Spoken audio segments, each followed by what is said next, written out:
For Kruma Media's Polity, I'm Sashnee Moodley. Researcher and analyst Professor Raymond Suttner joins me to discuss the ongoing legal action over President Jacob Zuma's fraud charges. Hi, Raymond. Hi. The saga over Zuma's charges seems to be going on interminably. When do you think we can see a conclusion being brought to this matter? Yes, this thing has been going on for very long, and I think it relates to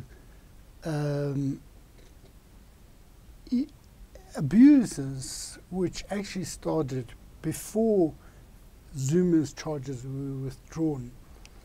You may recall that when Shabir Sheikh was charged, Bulelani Nquka, who was then the head of NPA, said there was a prima facie case against Zuma, but he wasn't going to bring a charge. Now, that is a very unfortunate statement to make, because if there is a prima facie case, you should actually you should explain why you can't actually charge. And it left this thing hovering over Zuma. Secondly, when the Sheikh trial started, Zuma was not on trial, and every night on television, I remember seeing this evidence that showed Zuma in a very bad light. His indebtedness, his balance sheets, the transfer of this money to Zuma and all of this. And I was finding myself getting a bit upset about this, because I thought, the man is not on trial. Why are they doing this to him? So that there was, I think, some sense of abuse of the process before Zuma was charged. And I think this is why a lot of people thought that when he ultimately was charged, they thought it was part of a conspiracy, you see. Same with the rape trial. A lot of people thought it was just a setup and things like that. I don't myself, but that's what I think, because there was some misuse of the powers of the NPA. You saw it later over Jackie Celebi and other things. Now, ultimately, when Zuma was charged, when the charges came and the charges were withdrawn, a lot of people made legal arguments explaining why there was not a valid basis for the withdrawal of the charges. And some of those arguments I've articulated in the article. Now, what is not clear from some of the public discussion of the legal action that is now in place is that if the court holds that the charges were not validly withdrawn, it may not mean that they will immediately reinstitute charges. It may be the most appropriate thing for the court to do to refer the matter back to the NPA, because this is now over 6 years since the withdrawal of the charges, and it may well be that there are legal reasons why some of the case that was assembled then is no longer held to have been valid, and consequently they have to refer it back, it seems to me they wouldn't be able to simply say reinstitute the charges.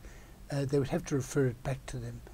And the question really is, if it were the same prosecution team as in 2009, and nothing had changed, in other words, the case stood, there was no reason, there was no factor, no one had died, no one was found to have lied in the meantime, it would seem to me that if they looked at that case in good faith, they would have to prosecute. And that is, in fact, what Mshe said.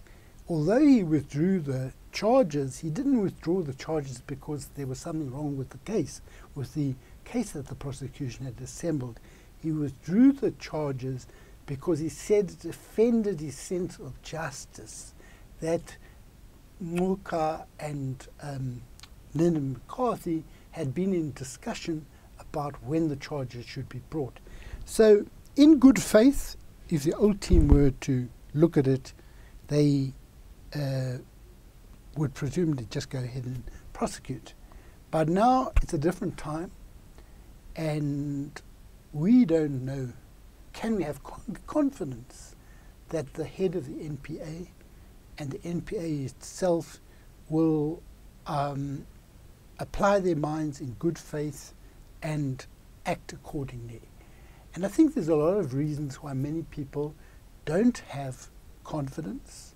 For example, we had this saga going on for a long time at taxpayers' expense, where they wouldn't release the spy tapes. When it reached the Supreme Court of Appeal, the Zuma legal team admitted that there wasn't a legal basis for withholding it. So all these years of litigation that we were paying for was actually not valid on a valid legal basis. So I think people have concern that it may be that this thing will take a long time, they will delay, and that ultimately they may not prosecute, even where there are good reasons to prosecute. Because if we go by what all the prosecutors said in 2009, the case itself is valid. So that if nothing has changed, they should prosecute. But that doesn't mean, however, they will. You've got people like Nomgcobo Jiba, the deputy head of the NPA, who has been, according to a court, committed perjury, and Sean Abrams withdrew that case, but she still could be struck off the roll of advocates. Now, people like that are still very influential, and we can't have confidence. If the NPA decides it cannot prosecute, what will happen then? Well, I mentioned in the article that it is theoretically possible that that you can bring a private prosecution. You have to establish that you have an interest in the matter. For example, if it were a murder and the person murdered was your husband, you would have an interest. Now, members of the public, say some of the people who are defrauded, would have an interest in a prosecution, presumably. But the question then is, you cannot proceed with that until the prosecutors issue what is called, I think, nolle prosecutor, or some such Latin word, that they are not going to prosecute. Now, as we know, they can take a long time about that. You get that. I don't know how long it will take you to get that. But you can't proceed unless you have all the dockets, all the material on which the state was supposed to prosecute. We don't know how long that will take. So this can take a very, very long time. And I think the problem with this is not just to have Zuma have his day in court. It's not out of vindictiveness that I believe this matter should be settled.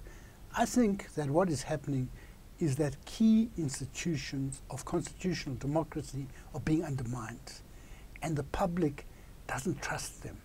The public doesn't have confidence any longer in the South African Police Service, in the National Prosecuting Authority, in a number of organs of state. And it's very important that this be remedied. So that is why the stakes are high.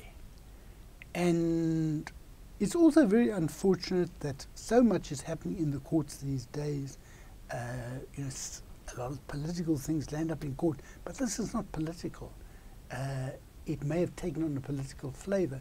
This is a straight fraud, corruption, 783 charges, and if it just dies, people are going to become cynical. And if that example is set at the top, what do ordinary people feel about following the law?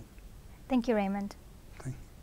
That was Professor Raymond Suttner speaking to Creamer Media's Polity about the ongoing legal action over President Jacob Zuma's fraud charges.